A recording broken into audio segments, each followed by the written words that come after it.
Welcome, everybody, to Connecting the Universe. Author, researcher Mike Ricksecker back with another class, one of my favorite topics. It's time travel. What can we do to make time travel actually work? How would it actually look? All right, let's go ahead and get into it. So we are talking time travel for this evening. And so I did post a time travel question, which many of you responded to. If you could time travel to any one specific point in time, when would it be and why? We'll start here with Tom McNicholas. It says May 1977, so I can make changes that I should have after high school. Yeah, I think a lot of people kind of feel that go back in time and change something. The question then becomes, we're not really going to get into the Mandela effect for this class. I did cover that in the last time travel class that we had last year. People wonder, okay, if you do go back and you change something in the past, does that split off into some other universe where some people remember things being one way and other people remember things being another way? And I'm going to get kind of philosophical with you guys in a number of areas tonight, but I want you to keep this one in mind. Okay, we talk about the river of time. That's kind of the way it's been described to us for many years, that we are traveling along the river of time. And those of you who have been with the Connected Universe portal for a while know my stance on this with stacked time theory. But I'll say this river of time that we're stuck in flows as a river, not because of the water, but because of the banks that are holding the water in place. In other words, if you didn't have those banks on the side of the river and the water was just allowed to spill out, it would be everywhere. And you could come and go within that as you please. But it's the banks holding the river together that makes it flow. So it's not the water, it's the banks. One of the books I'm going to be referencing a bit this evening. So many of you know that I really love the movie Somewhere in Time. It's one of my all-time favorite movies with Christopher Reeve and Jane Seymour.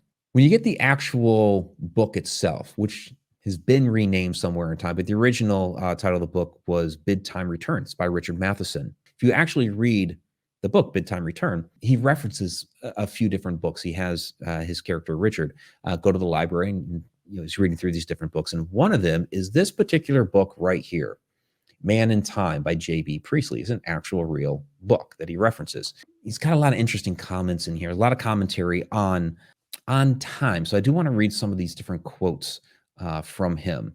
It's some of the things that I've kind of said in the past, but just phrased a little bit differently. He talks about, time is a human construct to describe a reality. But a great quote from him in this is, "We do not discover time, but bring it with us." He also says several pages later, "Everything is solidly there, whether we call it past, present, or future. We invent time to explain change in succession." He does have a really good analogy in here as well. So I want to go ahead and read this off to you, but I have a few photos in here for you. I'm probably going to be wondering at first, what in the world am I doing with? It's just a random road. Okay, but this is a really interesting analogy. So he says, "Our spatial and temporal experiences simply refuse to be as widely separated as a scientific philosopher's space and time. Let us say I travel by car at 60 miles an hour across the 5 miles of the Little Puddlefield district. I see a church, 2 farms, 4 bungalows, and an inn successfully within 5 miles. I have a time relationship with this region." So just driving down the road, essentially, it takes time to go through, the neighborhoods and see the buildings and all that. Then he says, "On the next occasion, I fly over it in a jet plane on a clear day, look down and see all at once the church, the 2 farms, the 4 bungalows, the inn, and what was in time is now in space. The difference is ordinary experience, or the difference in ordinary experience is simply between 2 modes of travel." So in other words, it's taking you what we call time to drive through a specific area. But yet when you're going over the whole thing in a plane, you're seeing it all at once. And as we start to get into these different concepts about what time really is and how we might be able to travel. We're going to see different things. I'm going to get into this a bit deeper later, like the Tesseract from Interstellar, where Cooper was able to see every moment in time of his daughter's bedroom, where basically, like looking from above, like we're seeing here on this map of seeing the entire town that he had to drive through and take time to drive through before, we're seeing it all in one shot. And that's what was depicted there in Interstellar. So what I do want to get into first, though, is some of the concepts that the ancients had about time. So where we're going to start is right here, the Egyptian Book of the Dead. It's not really the Egyptian Book of the Dead. It's a misnomer. That's what we've named it over time, but it's really the Book of Going Forth by Day. And where we're actually at is the chapter for not dying again, which looks like this. So basically, Ani and Tutu are here standing before Thoth, who's sitting on a tomb. What's interesting, though, is Ani is not actually talking to Thoth in the text. He's actually talking to Atum, which is the god or Neter, who created the universe. And Ani, who is deceased in this whole narrative, asks, "What will be the duration of my life?" And Atum says, "You shall be for millions on millions of years, a lifetime of millions of years. I will dispatch the elders and destroy all that I have made. The earth shall return to the primordial water, to the surging flood as in its original state. But I will remain with Osiris. I will transform myself into something else, namely a serpent, without men knowing or the gods seeing." So it's interesting because he, in the description here, he layers time together. Sarah picked up on where exactly I was going to go with this, which is the idea of the Ouroboros. So the snake in its own tail. And this is the first time that we see that is actually on King Tut's shrine. That's the oldest known version that we have of it. We also see it there, and you guys saw this last week in the Egypt class that we did, where we were previewing Stargates of Ancient Egypt tour, where and this is in the Valley of the Kings, and you're seeing the snake eating its own tail. And so that's the idea of this recycling. And we see within this description here of the earth being returned to the beginning. And Atom is actually using the iconography of the serpent within that. So it's interesting to see, okay, we're layering time. We're talking about a cycle of the earth going back to its original formation. And we're also going to use the imagery of the serpent here. So these are things that we've actually, been seeing and been talking about in previous classes. And now it's, again, kind of coming full circle. Well, what about ancient Greece? These guys, these philosophers talked about this stuff all the time. You had a culture where they would, Aristotle, Socrates, Plato, those type of guys were always sitting around discussing these great, brilliant ideas, right? They were, actually. So we're actually going to start with one that you guys probably don't even know. His name is Parmenides. But he was a philosopher back in ancient Greece, and he had this idea. This is basically what he said. He denied the reality of sense evidence change in time. He declared that the world as revealed to the senses, the world in which change in time appeared to exist, is an illusion. Behind this illusion, in the realm of reality, there is no becoming, but only single and indivisible being, changeless and timeless. Past and future are part of the illusion. What really exists is a perpetual present. So we've talked illusion and things like that. A lot of times when we talk about simulated universe, which we're not talking about really at all tonight, but it's interesting that it goes down the idea of illusion, but he's referencing this in part to time and basically talking about things that I've talked about many times before when we talk about stacked time theory, which we eventually will get to, in that past and future are part of this illusion, that everything is basically happening concurrently. So this is a Greek philosopher. As the movement of the heavenly bodies provides the numbers of time, Aristotle concludes that if there were more heavens than one, the movement of any of them equally would be time. So that there would be many times at the same time. So, okay, wrap your head around that. There would be many times at the same times. And it's almost as if he's talking about either multiple dimensions or multiple universes, which, and we've talked about, both here within the class. So he doesn't really flesh it out into that great of detail here, but there's kind of an allusion toward, multiple realities here. So yeah, Sarah saying, I wonder if we'll get a visit from the time variant authority like on Loki. We have I guess maybe enough of our science fiction kind of throwing that out there that there are, or even like the movie Predestination, there's a temporal agent that's kind of trying to keep all these different things in check. And Loki does that as well. So is there something trying to govern that? Because if we do have time travelers in the future and they're coming back and making changes, that could get like really ugly really quick. Or we talked about at the very beginning with Tom's comment about wanting to go back and to change something, and we mentioned the Mandela effect. Do we have a lot of that going on? Do we have all these different splits and all these different effects going on? All right, here we go. Albert Einstein.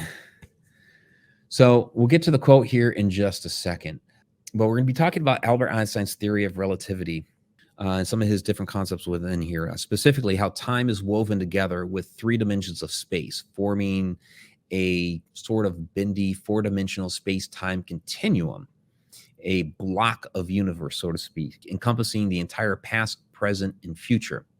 And this is where the quote comes in. Einstein wrote in 1955, just weeks before his death, "The distinction between past, present, and future is only a stubbornly persistent illusion."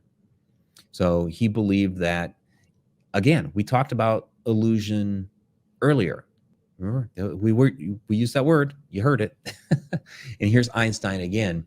How many thousands of years after those philosophers talking about illusion? It's right there. So let's take a look at where this comes into play in some of his thought experiments. And this is where we're getting to stacked time theory. You guys know I love to talk about this. So, and when I was originally putting my thoughts together, I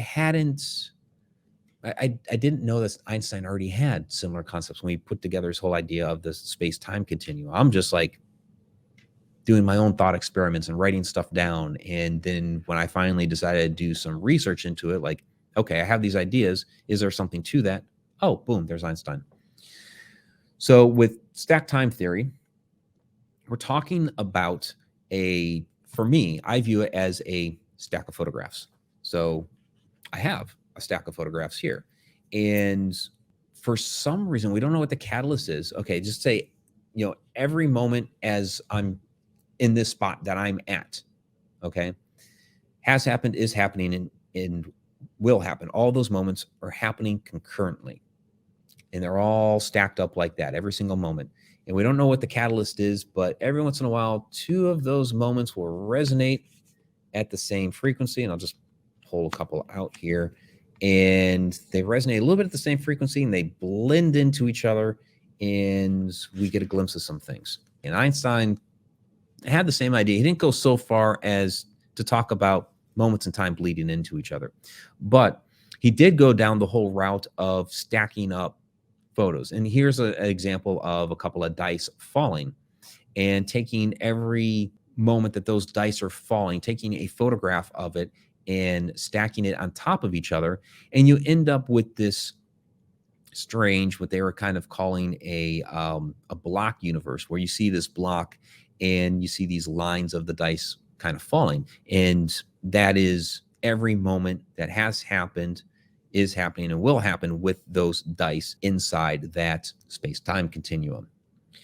But again, I take it a little bit further in that if you have 2 of those moments resonating at the same frequency and they blend into each other, is that why we're getting some of these sightings of ghosts, apparitions, shadow people, extraterrestrials? Are they not necessarily a ghost, spirit of a human being, but maybe some of these ETs that we're seeing are this bleed over from another point in time and not necessarily within our own time. It's kind of like something out of The Others. Mary Marshall in the Shadow Dimension docuseries has a great quote. She says, "We are starting to learn that both the past and the future influence the present. It starts to create a picture for us in that we may be experiencing ourselves." Real quick, let's do a dimensional primer. I know some of you guys have seen this before. So we have the point that would actually be dimension 0.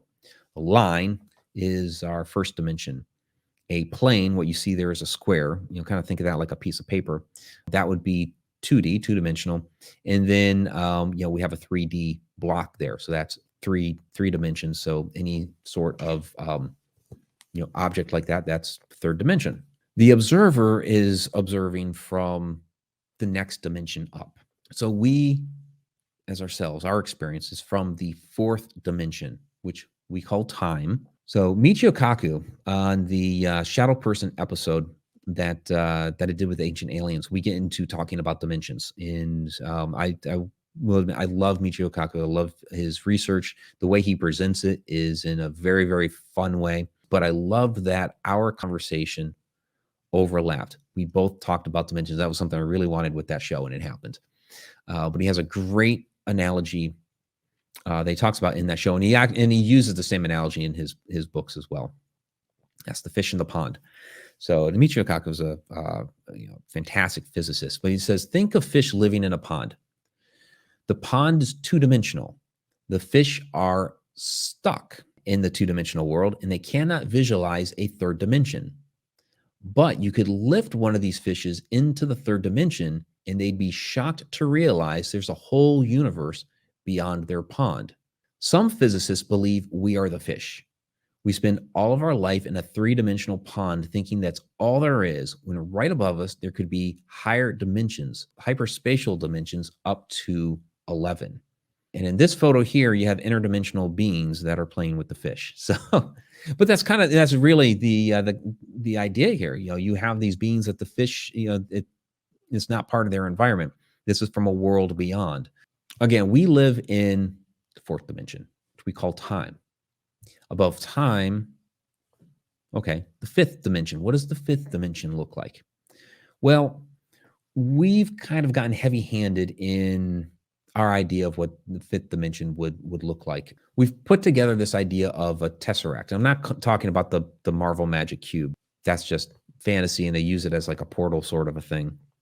A lot of times when you see an illustration of a tesseract, you see a 3D block, a cube, and they basically extend out the sides, and it's almost like another cube on top of a cube, because our mind, since we're not in a fifth dimensional space, can really only perceive the three-dimensional objects. Again, from the fourth dimension time, we can only see what's below us. So all our minds can come up with is a 3D object on top of a already existing 3D object.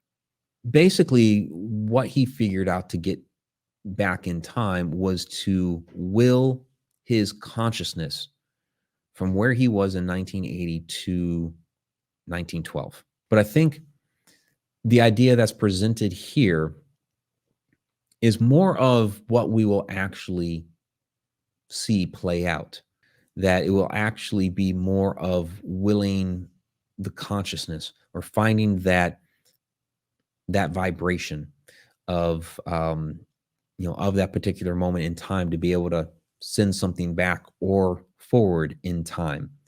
All right, everybody, I think that is going to do it for this evening. Till next time, if time really exists. Really appropriate for this show.